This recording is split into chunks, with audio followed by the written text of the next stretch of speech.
कृष्णाय वासुदेवाय हरे परमात्मने प्रणत क्लेशनाशाय गोविंदाय नमो नमः। नमस्कार मित्रों, कैसे हैं? आज आपको एक बहुत ही पवित्र पावन ज्ञानदायी कथा सुनाने जा रहा हूं। मित्रों, हमारे सनातन धर्म में 4 युग माने गए: सतयुग, त्रेता, द्वापर और कलयुग। इस समय 28वां कलयुग चल रहा है।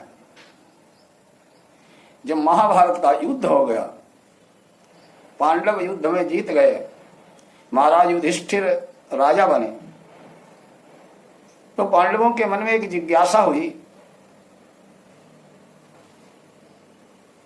कि कलयुग के प्राणी कैसे होंगे, कलयुग के लोगों का आचरण क्या होगा, क्या करेंगे, कैसे रहेंगे। उन्होंने भगवान श्री कृष्ण जी से पूछा।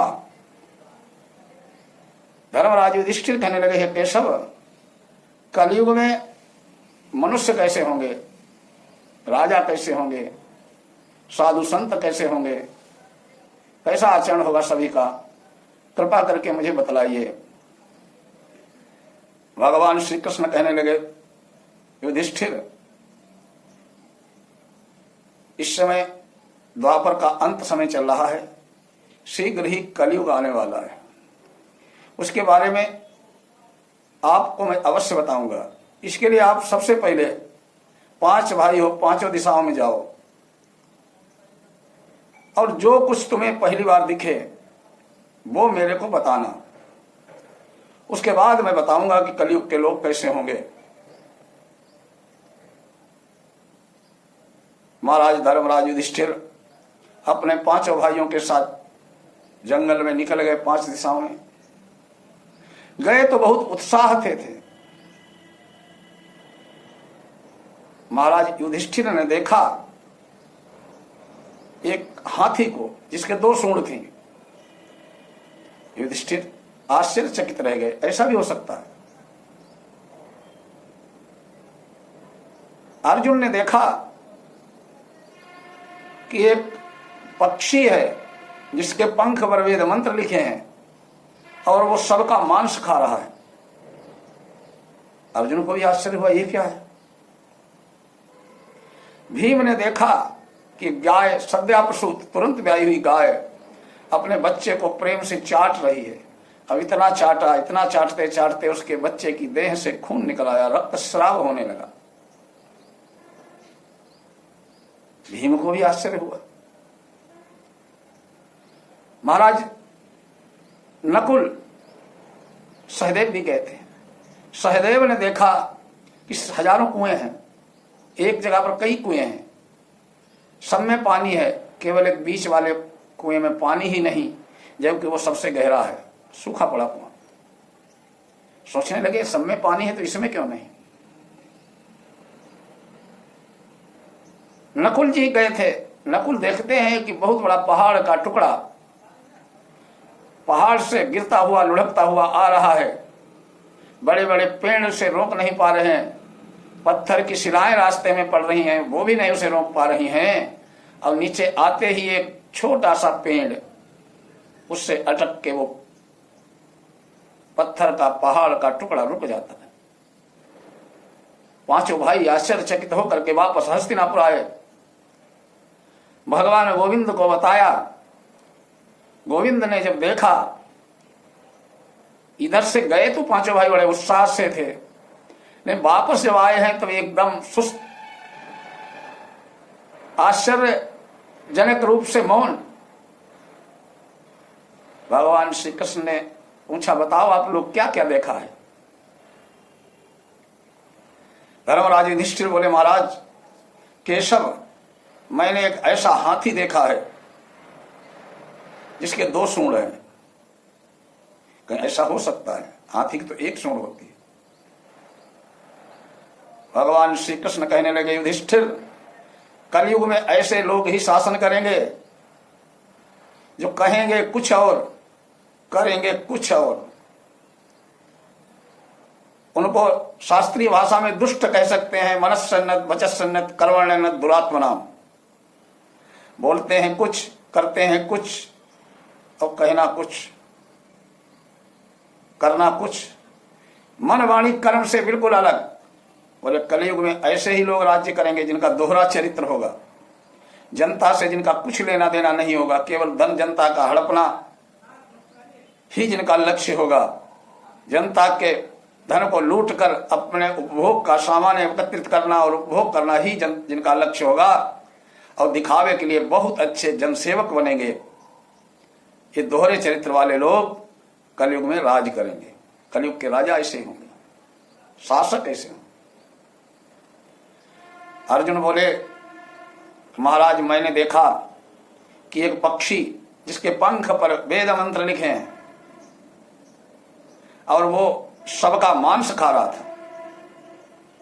भगवान बोले इसका अभिप्राय है कि कलयुग में विद्वान तो होंगे, वेदाचार्य होंगे, पुराणाचार्य होंगे, बड़े बड़े दिखाने के लिए संत होंगे, पर असलियत में उनका आचरण राक्षसों जैसा होगा। त्याग की जगह वो राजकीय जीवन जीना पसंद करेंगे। ज्ञान से उन्हें कोई मतलब नहीं होगा, वो पढ़ा हुआ कुछ भी अपने जीवन के आचरण में नहीं लाएंगे। बातें तो विद्वानों वाली करेंगे, कार्य राक्षसों वाले करेंगे। लाखों में कोई एक आध संत दिखाई देगा जो आचरणवान होगा। इसका यही अभिप्राय है। भीम बोले प्रभु मैंने जो देखा है उसका क्या अभिप्राय है? केशव बोले कि आपने क्या देखा है भीम?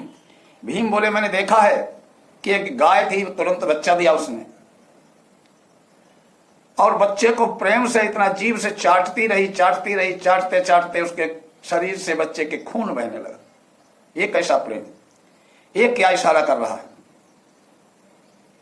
केशव बोले भीम ये इशारा कर रहा है कि कलयुग के माँ बाप बच्चों के प्रति, अपनी संतान के प्रति इतना आसक्त होंगे, इतना प्यार देंगे, इतना दुलार देंगे, इस प्यार और दुलार में अपने बच्चों का जीवन तबाह कर देंगे।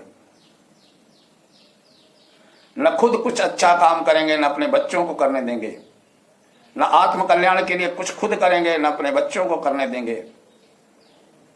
उनको आसक्ति में बांध देंगे, अपने माया मोह की आसक्ति में बच्चों को बांध कर उनका जीवन बर्बाद कर देंगे। उसका प्रत्यक्ष दिखाई दे रहा है। किसी का बेटा, पड़ोसी का अगर कोई महात्मा हो जाए तो वहां हजारों लोग आ जाएंगे दर्शन करने। जय हो महाराज जी, आप बड़े भाग्यशाली हो, आपका बेटा इतना बड़ा संत बना। और खुद अगर अपना बेटा संत बन जाए तो रो रो के बुरा हाल हो जाएगा, मेरा बेटा बिगड़ गया। बोले इशारा है भीम कि माँ बाप अपने बच्चों का जीवन अपने माँ मोह और स्नेह की अधिकता से खुद बर्बाद करेंगे। नकुल जी बोले कि प्रभु मैंने देखा है कि एक पहाड़ का टुकड़ा ऊपर से गिरता है, फिसलता जा रहा है। उसे बड़े बड़े पहाड़ियों की चोटी, बड़े बड़े वृक्ष नहीं रोक पाए, एक छोटे वृक्ष के सहारा लगते ही रुक गया। सहदेव बोले महाराज केशव मैंने देखा है कि अनेक कुएं हैं, उसके सब में पानी है, लेकिन उस बीच वाले कुएं में पानी नहीं है। गोविंद बोले सहदेव पहले मैं आपकी बात का उत्तर देता हूं। कलयुग में बहुत धनाढ्य होंगे, धनवान लोग होंगे, आसपास बहुत ही उपभोग करने वाले लोग होंगे,